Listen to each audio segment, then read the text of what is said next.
Oke, sekarang di bisnis tuh berkembang wacana bisnis setelah COVID-19 itu seperti apa gitu ya. Jadi pertama ada pertanyaan bahwa bisnis-bisnis apa sih atau perusahaan-perusahaan apa sih atau bisnis-bisnis apa sih yang bisa berkembang, bisa survive pada saat pandemi COVID-19. Jadi sebagian ada beberapa bisnis yang tumbang, misalnya seperti bisnis-bisnis pariwisata, bisnis-bisnis transportasi, bisnis-bisnis pesawat, terus bisnis-bisnis yang entertain ya, yang mengumpulkan orang dalam jumlah skala besar. Itu kemungkinan bisnis yang akan tumbang. Tapi kemudian ada beberapa bisnis yang memang sudah berkembang dan malah akan lebih berkembang. Misalnya katakanlah bisnis-bisnis yang berbasis online. Misalnya bisnis yang bisnis marketplace ya, misalnya Tokopedia, Shopee, Bukalapak, dan lain-lain. Kemudian ada bisnis yang menyertainya seperti misalnya bisnis logistik ya. Nah, itu juga akan berkembang. Kemudian bisnis-bisnis tentang web seminar atau sekolah-sekolah online itu juga akan berkembang. Kemudian akan ada perubahan dari sentralisasi ke desentralisasi. Jadi banyak mungkin beberapa orang yang pindah ya. Jadi orang tidak lagi berpusat di kota, tapi mereka akan pindah ke desa. Karena kan sekarang orang udah tidak lagi bekerja di kantor.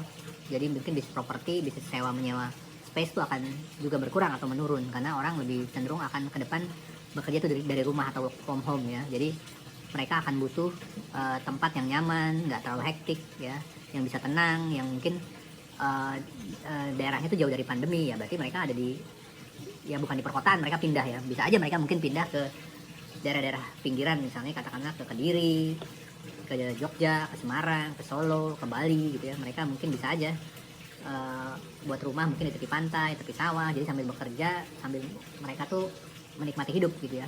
Itu gaya-gaya milenial yang akan ke depan tuh akan seperti itu ya. Akan ada banyak perubahan. Kemudian kita bisa lihat justru sekarang perusahaan yang bisa survive itu bukan perusahaan yang modalnya paling kuat, yang paling besar, itu bukan, tapi mereka yang bisa beradaptasi. Justru perusahaan-perusahaan besar itu paling sulit bergerak.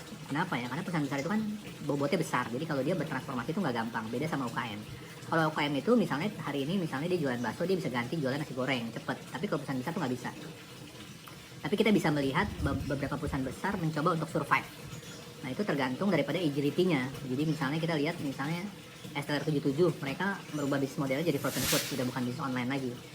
Kemudian mungkin Lipo udah mulai mencoba, ada beberapa mall yang dia udah lihat ke depan mall nggak akan bisa berkembang, dia rubah menjadi bisnis rumah sakit ya, atau bisnis kesehatan yang akan berkembang. Itu mungkin pandangan-pandangan yang agak ekstrim. Itu apabila virus COVID-19 ini tidak bisa dikendalikan. Jadi virulensinya makin tinggi, penularannya makin tinggi, kemudian virusnya bermutasi sedemikian rupa, jadi sulit ditemukannya vaksin. Itu mungkin pendapat-pendapat yang ekstrim, sehingga akan terjadi suatu perubahan yang sangat luar biasa tentang model bisnis ke depan. Tapi ada juga mungkin sebagian orang yang berpendapat nggak se-ekstrim itu, bahwa oke, akan terjadi perubahan-perubahan, misalnya bisnis online akan tetap dia berkembang menjadi bisnis online, akan terjadi switching antara bisnis offline menjadi bisnis online, tapi nggak se-ekstrim yang dibayangkan orang sebelumnya ya. Jadi orang ini, ada sebagian orang yang berpikir bahwa ya udah, memang di sini akan berlangsung seperti biasa gitu ya. Misalnya tetap ada pariwisata, mungkin sedikit berkurang, tetap ada hiburan entertain, tetap orang bisa sekolah gitu ya. Tetap ada seperti biasa, cuman mereka menggunakan protokoler. Misalnya pada saat di sekolah, orang mau masuk sekolah, oke, misalnya orang sekarang biasanya masuk 1 minggu 5 hari, sekarang orang mungkin masuk 2 hari seminggu. Tapi pada saat masuk dia menggunakan protokol COVID. Misalnya mejanya itu dikasih lapisan akrilik ya, untuk membuat supaya penularannya tidak terjadi, atau menggunakan masker, semua menggunakan masker. Terus jarak kelas misalnya yang tadinya mungkin satu kelas 30 orang jadi 10 orang atau 15. Kemudian orang bisa tetap hiburan, nonton bioskop, tapi tetap menggunakan masker, tapi mungkin jaraknya dikurangin. Tetap ada perubahan, tetapi tetap aktivitas bisa seperti biasa. Jadi tetap